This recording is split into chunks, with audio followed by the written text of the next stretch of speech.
ఆంధ్రప్రదేశ్లో ఎన్నికల ఫలితాలను చూసినప్పుడు చాలామంది ఆశ్చర్యపోయారు ఆ ఫలితాలు చూసి. అలా ఆశ్చర్యపోయిన వాళ్ళలో నేను కూడా ఉన్నాను. కారణం వైఎస్ జగన్మోహన్ రెడ్డి గారి ఓటమి గురించి కాదు, అంత దారుణంగా ఓడిపోవడం గురించి అండ్ కొన్ని నియోజకవర్గాల్లో కొందరికి వచ్చినటువంటి మెజారిటీలు, కొందరి గెలుపులు చూసి క్షేత్రస్థాయిలో విజయనగరం నుంచి కడప వరకు దాదాపు క్షేత్రస్థాయిలో మేము మా టీం చాలా కూడా పర్యటించాం. అరే ఇంత వ్యతిరేకత జగన్మోహన్ రెడ్డి సర్కార్ మీద ఏమీ కనిపించలేదే, ఇంత దారుణంగా 11 సీట్లకే పరిమితమయ్యేంత లేదు. అండ్ కొన్ని చోట్ల కొందరి గెలుపు నాకు చాలా ఆశ్చర్యాన్ని కలిగించింది. సరే మనకే అలా ఉంటే ఇంకా అప్పుడు ముఖ్యమంత్రిగా ఉండి 5 ఏళ్ళు పాలించిన జగన్మోహన్ రెడ్డి గారికి ఎలా ఉండొచ్చు? ఆయన ఎన్నికల ఫలితాలను విశ్లేషించుకుంటూ సింగిల్ లైన్ ఏమన్నారు? శకుని పాచికల్లాగా ఉన్నాయి అన్నారు. అప్పటికి ఆయన ఏం ఫలితాలు విశ్లేషించుకోలేదు, అప్పటికి ఆయన ఏం జరిగిందో తెలియదు. బట్ ఫలితాలను చూసి ఆయన షాక్ అయ్యారు. ఈ ఫలితాలు శకుని పాచికలు అన్నారు. ఆ తర్వాత విశ్లేషణలు స్టార్ట్ అయ్యాయి. ఆంధ్రప్రదేశ్ ఎన్నికల ఫలితాల మీద, దేశవ్యాప్తంగా ఎన్నికల ఫలితాల మీద, ఒడిషా ఎన్నికల ఫలితాల మీద, మహారాష్ట్ర ఎన్నికల ఫలితాల మీద, హర్యానా ఎన్నికల ఫలితాల మీద విశ్లేషణలు స్టార్ట్ అయ్యాయి. వన్ బై వన్ బయటకు రావడం స్టార్ట్ అయింది. అట్లా ఆంధ్రప్రదేశ్లో ఏం బయటకు వచ్చింది?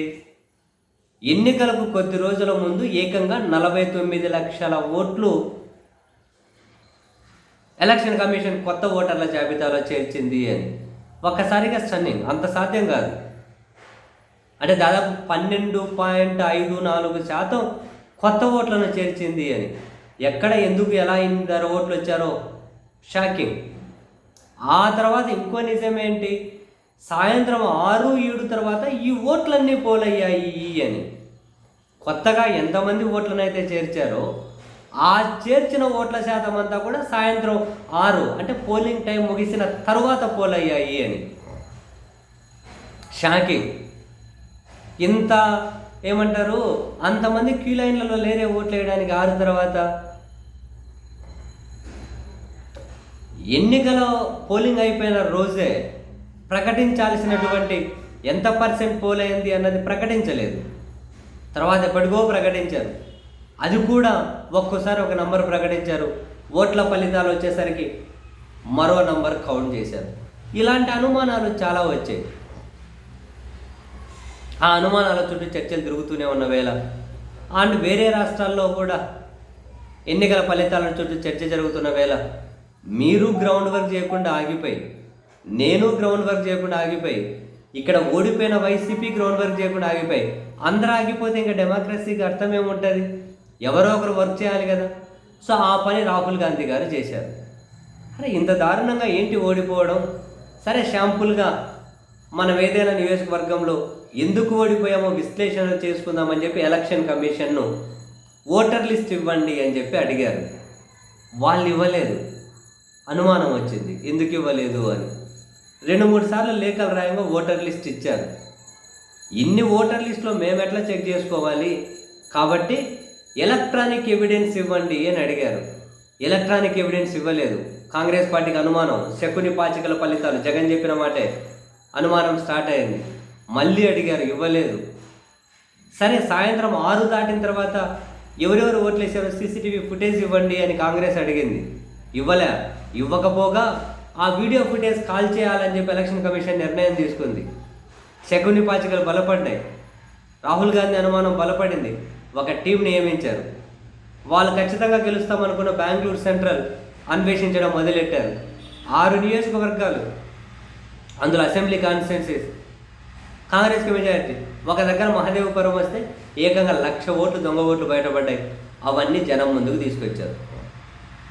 ఆశ్చర్యపోయింది దేశం. అవును, జగన్మోహన్ రెడ్డి గారు చెప్పిన శకుని పాచికలు బయటపడ్డాయి. జగన్మోహన్ రెడ్డి గారు చెప్పినటువంటి శకుని పాచికలు బయటపడ్డాయి. అటువంటప్పుడు జగన్మోహన్ రెడ్డి గారు కానీ వాళ్ళ పార్టీ కానీ ఏం చేయాలి? రాహుల్ గాంధీ గారు బయటపెట్టిన విషయాల మీద చర్చను వాళ్ళు ఆహ్వానించాలి. తద్వారా ప్రజాస్వామ్యాన్ని కాపాడాలి అని చెప్పి డిమాండ్ చేయాలి. ఇదేమీ పొలిటికల్ బ్యాటిల్ కాదు కదా. ఎలక్షన్ కమిషన్ మీద ఒత్తిడి తీసుకురావాలి అంటే దీని మీద చర్చను వాళ్ళు ఆహ్వానించాలి. ఎలక్షన్ కమిషన్ మీద ఒత్తిడి ఎందుకు తీసుకురావాలి? ఒక అసెంబ్లీ కాన్స్టిట్యున్సీలోనే 1,00,000 ఓట్లు ఎందుకు దొంగ ఓట్లు ఉన్నాయి, ఫేక్ ఓట్లు ఉన్నాయి, ఎలక్షన్ కమిషన్ సమాధానం చెప్పాలి అని చెప్పి అడగాలి. ఇప్పుడేమీ వైఎస్ఆర్ కాంగ్రెస్ పార్టీ వాళ్ళు వెళ్ళి చంద్రబాబు నాయుడు గారి ఆఫీస్ ముందు, బీజేపీ ఆఫీస్ ముందు ధర్నా కూర్చోవాల్సిన అవసరం లేదు కదా. 1,00,000 ఓట్లు ఉన్నాయన్నది నిజమా అబద్ధమా ఎలక్షన్ కమిషన్ చెప్పాలి. సో దట్ ఈ దేశంలో డెమోక్రసీ మీద ప్రజలకు గౌరవం పెరిగేలా చేయాలి. ఈ మాట అనలేదా వైసీపీ? ఈ మాట అనలేరా వైసీపీ నాయకులు? చాలా ఫేక్ స్టేట్మెంట్ కదా, ఈ మాట అనలేరా? అవును, ఎలక్ట్రానిక్ ఎవిడెన్స్లు కావాలి, ఎలక్షన్ కమిషన్ ఎందుకు ఇవ్వడం లేదు అని చెప్పి అడగలేరా వీళ్ళు? ఎందుకు అడగలేరు అంటే వీళ్ళ అధ్యక్షుడు జగన్మోహన్ రెడ్డి గారు చెప్పిన శకుని పాచికలు అనేది కళ్ళ ముందు సాక్ష్యాలుగా కనిపిస్తూ ఉన్నా వీళ్ళు దాని మీద చర్చను ఆహ్వానించకుండా, వీళ్ళ పత్రికల్లో కనీసం ఆ వార్తను కూడా క్యారీ చేయకుండా వీళ్ళకు వీళ్ళే అన్యాయం చేసుకుంటున్నారు అన్న నిజాన్నైనా వీళ్ళు గ్రహిస్తున్నారా లేదా అని చెప్పి నాకైతే అనుమానంగానే ఉంది. మొదట నష్టపోయేది వీళ్ళే. ప్రధానంగా దేశంలో ప్రాంతీయ పార్టీలన్నీ నష్టపోతాయి డెమోక్రసీ దెబ్బతింటే. జాతీయ పార్టీల మీద వీళ్ళ అధికారంలో ఉండే వ్యవస్థలు వీళ్ళకి అనుకూలంగా, ఇంకొకరి అధికారంలో ఉంటే వాళ్ళకి అనుకూలంగా. కానీ ఇప్పుడు ఈసీ అంత దారుణమైన దిగజారుడు ఎప్పుడూ ఉండవులేండి, అది వేరే విషయం. కానీ ప్రాంతీయ పార్టీలకు ఆ ఫెసిలిటీ ఉండదు. ప్రాంతీయ పార్టీలను రక్షించేది కేవలం వ్యవస్థలే. ప్రాంతీయ పార్టీలను రక్షించేది ప్రజాస్వామ్యమే, రాజ్యాంగమే. సో అటువంటిప్పుడు వైఎస్ఆర్ కాంగ్రెస్ పార్టీ చర్చను ఆహ్వానించాలి. కానీ వాళ్ళ పత్రికల్లో కూడా వార్తను క్యారీ చేయకుండా వీళ్ళు ఏం సంకేతాలు ఇవ్వదలుచుకున్నారు? ఒకవైపు ఫలితాలేమో జగన్ గారు చెప్పిన శకుని పాచికల్లాగే ఉన్నాయి అని రాహుల్ గాంధీ గారు ఆధారాలతో బయటపెడితే వైసీపీ వాళ్ళు, వీళ్ళు కొందరు అభిమానులు, వాళ్ళని ఏం పట్టించుకుందాం పాపం, పెద్దగా అంత ఎక్కువ సెన్స్ లేని వాళ్ళు అనుకోవాలి. వాళ్ళు ఏమంటారు, రాహుల్ గాంధీ ఏపీ గురించి ఎందుకు మాట్లాడారు, చంద్రబాబుతో టైఅప్ ఉన్నారా అంటే వాళ్ళకి సబ్జెక్టు కూడా అర్థం కాదు. పాపం సబ్జెక్టు కూడా అర్థం కాదు. రాహుల్ గాంధీ అనలైజ్ చేసింది ఒక కాన్స్టిట్యున్సీ ఏముంది అని, మిగతా అంత అనలైజ్ చేయాలి అంటే ఎలక్ట్రానిక్ ఎవిడెన్స్ కావాలి. రాహుల్ గాంధీ మేము ఖచ్చితంగా గెలుస్తామని ఎక్కడ అనుకున్నారో అక్కడ ఓడిపోయినందుకు అనలైజ్ చేశారు. ఇప్పుడు ఆంధ్రప్రదేశ్లో గెలుస్తామని వాళ్ళే సర్వేలు చేయించుకోవాలి. ఆంధ్రప్రదేశ్లో గెలుస్తామని ఎవరైతే అనుకున్నారో ఆ వైసీపీ చేయాలి, ఆ జగన్మోహన్ రెడ్డి గారు చేయాలి. రాహుల్ గాంధీ చేసిన పని చేయలేకపోయారు. కనీసం ఎలక్ట్రానిక్ ఎవిడెన్స్లు అడగండి, ఎలక్షన్ కమిషన్ అడగండి. అప్పుడు అది సక్కంగా పనిచేసింది లేదో తెలియాలి కదా. ఒక ఒక ఒక అన్డెమోక్రటిక్ ఎలక్షన్స్, ఒక అన్డెమోక్రటిక్ ఎలక్షన్ బ్యాటిల్ జరిగింది అని ఆధారాలు బయటకొచ్చిన తర్వాత కూడా జగన్మోహన్ రెడ్డి గారి పార్టీ స్పందించడం లేదు. అవును, జగన్ గారు స్పందించలేకపోవచ్చు. వాళ్ళ పార్టీ తరఫున ఎవరో ఒకరు కనీసం మీడియా ముందుకైనా వచ్చి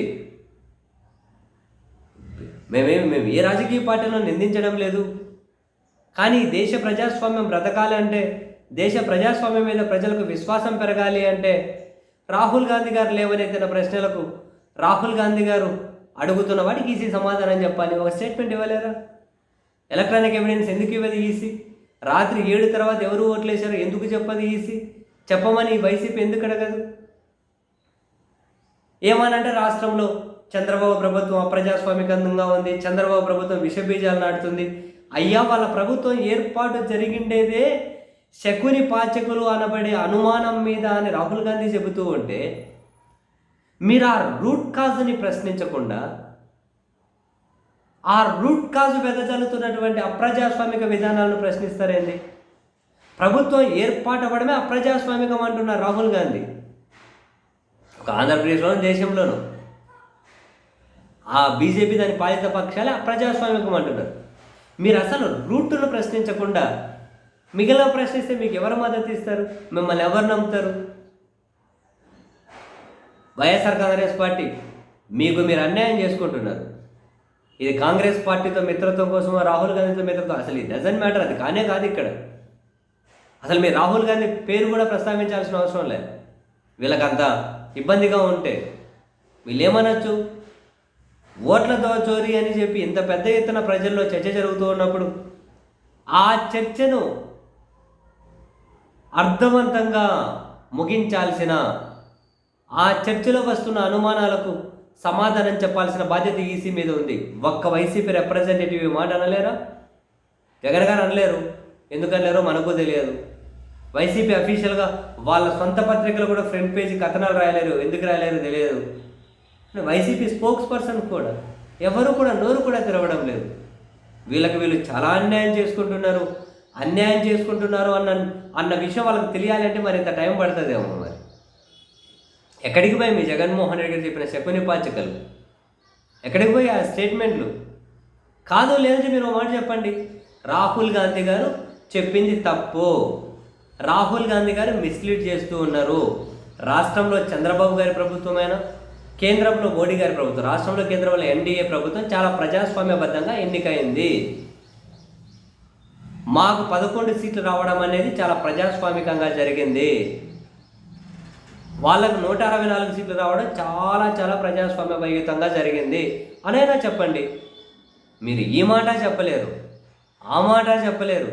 ప్రతి దగ్గర గోడ మీద పిల్లుల్లాగా ఉండి ఇంత ప్రజాస్వామ్యాన్ని క్వశ్చన్ చేసే ఆధారాలు బయటపడిన తర్వాత కూడా, మీ అధ్యక్షుడు చెప్పిన శకుని పాచిక లాంటి ఆధారాలు బయటపడిన తర్వాత కూడా మీరు మౌనంగా ఉండడం వేరు. కనీసం రాహుల్ గాంధీ వార్తలను కూడా వీళ్ళు క్యారీ చేయలేకపోవడం, వీళ్ళు ఎంత అన్యాయం చేసుకుంటున్నారో మీకు ఇది అర్థమయ్యేసరికి నేను చెప్పానుగా చాలా టైం పడుతుంది. డెఫినెట్లీ కాలం అన్ని ప్రశ్నలకు సమాధానం చెప్పే తీరుతుంది. మీరు కూడా చెప్పాల్సిన టైం అయితే వస్తుంది రండి.